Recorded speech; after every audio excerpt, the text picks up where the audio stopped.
આદરણીય આચાર્ય સાહેબ શ્રી, મારા સાથી મિત્રો અને મારા મંગલ મંદિર અભ્યાસો એવા મારા વિદ્યાર્થી ભાઈઓ અને બહેનો, વિદ્યાર્થી મિત્રો, આપણે જોઈએ છીએ કે છેલ્લા શનિવારે આપણને વિનોદભાઈ સાહેબે ખૂબ સરસ વાતો રાજાના મોઢા વિશે કરી.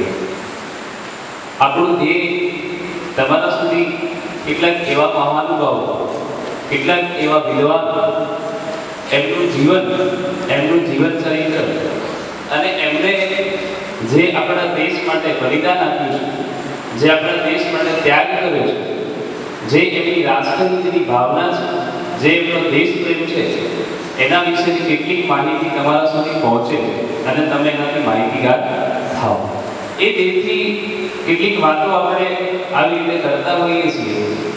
આજે મારે પણ તમને એક એવા વિદ્વાન, એક એવા શિક્ષક, એક એવા પત્રકાર અને એક સ્વતંત્ર સેનાની એવા આ ભારત ભૂમિના, આ માતૃભૂમિના વીરની મારે તમને કેટલીક વાતો મિત્રો કરવી છે, જેમનું નામ છે બાળ ગંગાધર તિલક, જેને આપણે લોકમાન્ય બાળ ગંગાધર તિલક તરીકે પણ ઓળખીએ છીએ.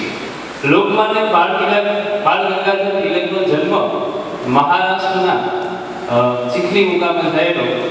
ઈસવીસન 1856 ના રોજ એમનો અહીંયા જન્મ થયો અને એમના જીવનની મિત્રો કેટલીક વાતો કરવા જઈએ તો એમના જીવનની અંદર સામાજિક તથ્યો પણ જોવા મળે, એમના જીવનની અંદર આપણને ધાર્મિક બાબતો પણ જોવા મળે, એમના જીવનની અંદર રાષ્ટ્રપ્રેમ પણ જોવા મળે અને એમના જીવનની અંદર આપણા ભારતની અંદર જે અંગ્રેજોની સરકાર ચાલતી હતી એ સરકારની અંદરથી ભારતને એની ગુલામીમાંથી કેવી રીતે મુક્ત કરવો, અંગ્રેજ સરકારની સામે કેવી રીતે લડવું અને જે સ્વરાજની ભાવના છે એ લોકોની અંદર કેવી રીતે વિકસાવવી, એ બાબત આપણને એમના જીવનની અંદરથી જોવા મળે છે.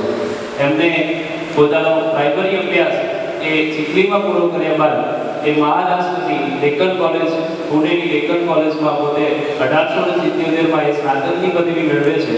મિત્રો, સ્નાતકની પદવી મેળવનારની પ્રથમ પેઢીની અંદર એ વખતે એમનો સમાવેશ થાય છે. એમનો જન્મ એક બ્રાહ્મણ કુટુંબમાં થયેલો. એમના પિતાજી પણ એક શિક્ષક હતા અને એ પોતે એક સંસ્કૃતના વિદ્વાન પણ હતા.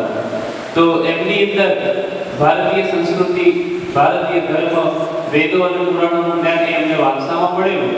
એની સાથે સાથે 1857 ની અંદર જ્યારે એ આપણને જે વિપ્લવ થાય છે, 1857 નો જે સંગ્રામ થાય છે, જ્યાં આપણો ભારત દેશ લોકોની સામે લડે છે અને ત્યારની જે વાતો છે એ વાતો બધી એ એમના નાનપણથી જ એમના દાદા અને દાદી જોડેથી સાંભળતા હતા. ત્યારથી જ એમને દેશ માટે લાગણી હતી, દેશ માટે પ્રેમ હતો અને એમની એવી ઈચ્છા હતી કે ભાઈ મારું પોતાનું સ્વરાજ્ય હોય, આપણો દેશ સ્વતંત્ર હોય અને આપણો દેશ આ અંગ્રેજોની ગુલામીમાંથી મુક્ત થાય. સ્નાતકનો અભ્યાસક્રમ એમણે જ્યારે પૂરો કર્યો ત્યાર પછી એક શિક્ષક તરીકે એક પ્રાઇવેટ સ્કૂલની અંદર ગણિત શિક્ષક તરીકે મિત્રો જોડાય છે અને ત્યાં એમને કેટલાક અધ્યાપકો સાથે થોડોક મતભેદ થાય છે. એમનું માનવું એવું હતું કે આપણી જે નીતિ છે એ આપણી શિક્ષણની નીતિ ભારતીય હોવી જોઈએ, પાશ્ચાત્ય સંસ્કૃતિની ના હોવી જોઈએ.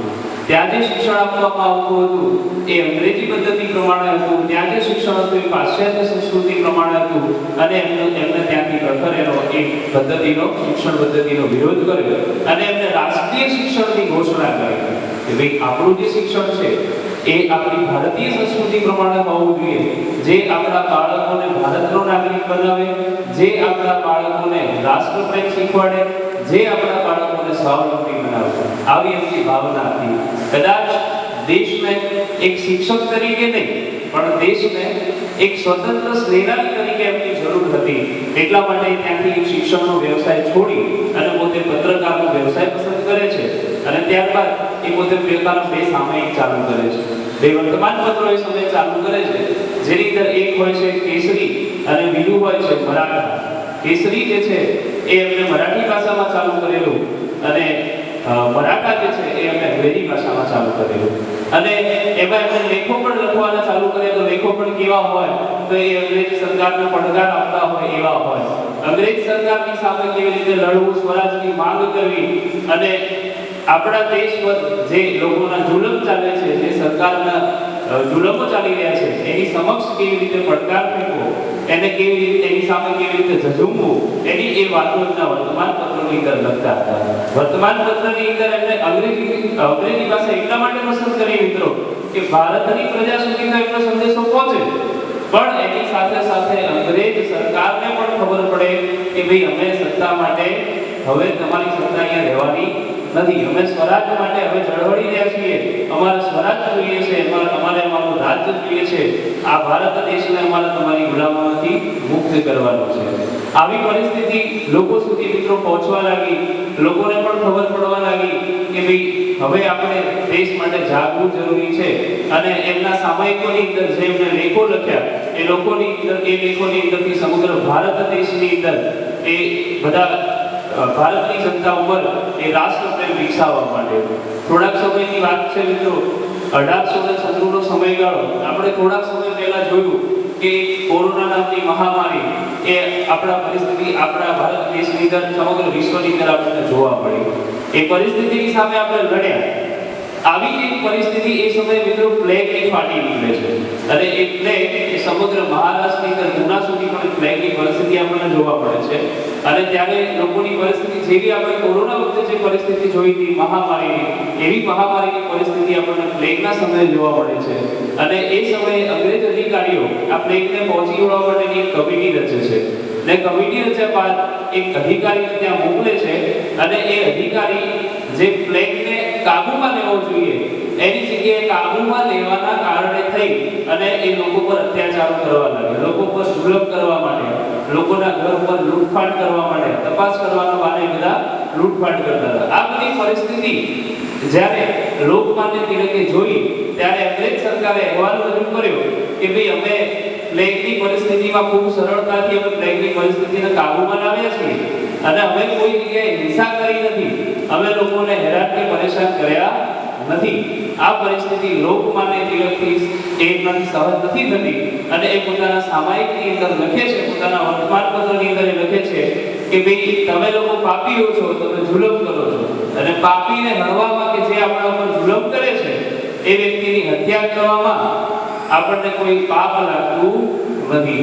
આ વસ્તુથી પ્રેરાઈ અને ચાફેકર બંધુઓ એ અધિકારીની હત્યા કરી નાખે છે, ગોળી મારીને. આવી પરિસ્થિતિ ત્યાં ઉત્પન્ન થાય છે.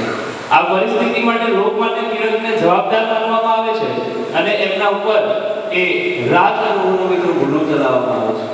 રાજદ્રોહનો જ્યારે ગુનો એમના પર લાગુ પડે છે ત્યારે એમને 8 મહિનાની સજા આપવામાં આવે છે અને 8 મહિના સુધી જેલમાં રહે છે.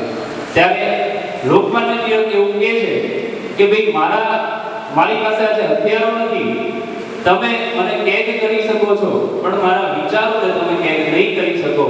અને આ રીતે જ્યારે જેલમાંથી છૂટે છે ત્યારે અંગ્રેજ સરકાર એમને એવું કહે છે કે તમે અશાંતિના જનક છો, ભારતની અશાંતિના તમે જનક છો.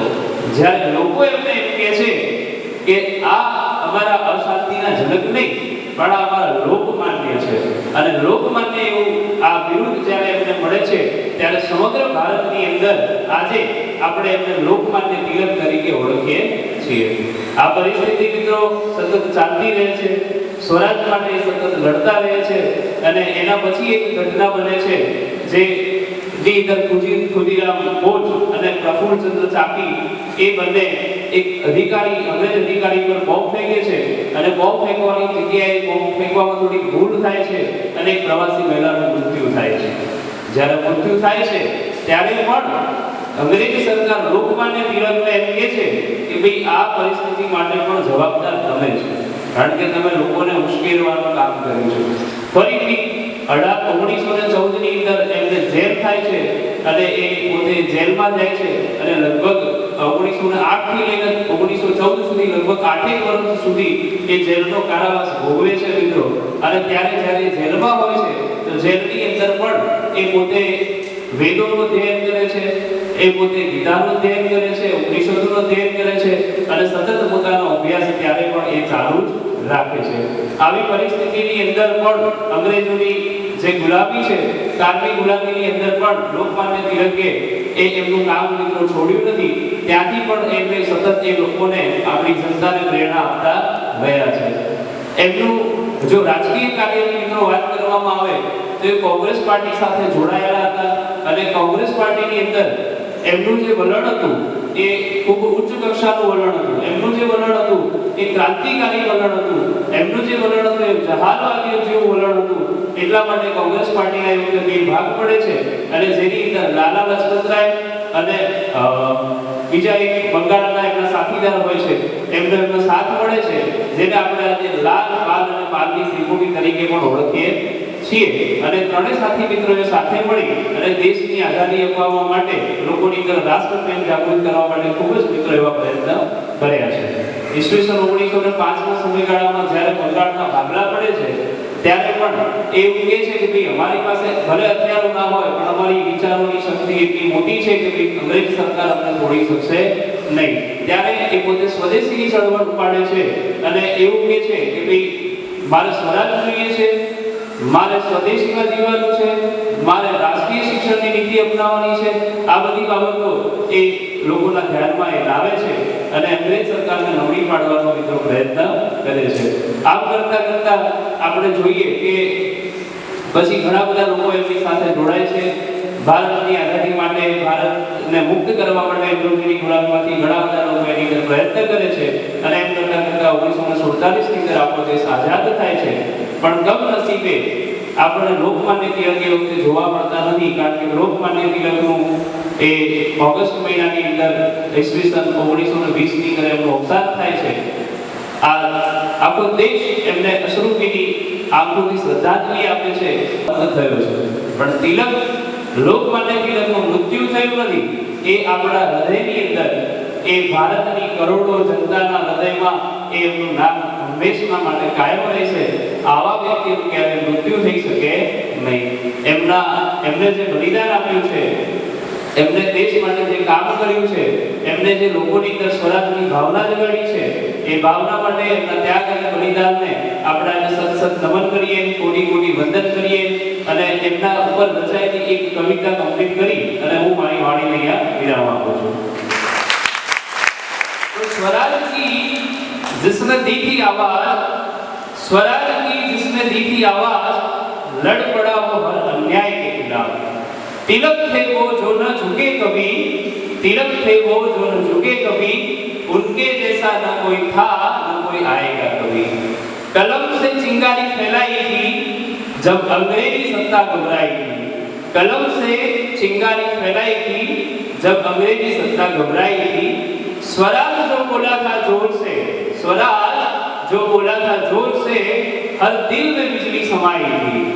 धर्म, देश और संस्कृति के प्रहरी, तिलक थे भारत मां के सच्चे प्रहरी. न जेल रुका न बंदी से डराए, न जेल रुका न बंदी से डराए. वो आग थे जो कभी बुझ न पाए, वो आग थे जो कभी बुझ न पाए. अस्तु. जय हिंद, जय भारत.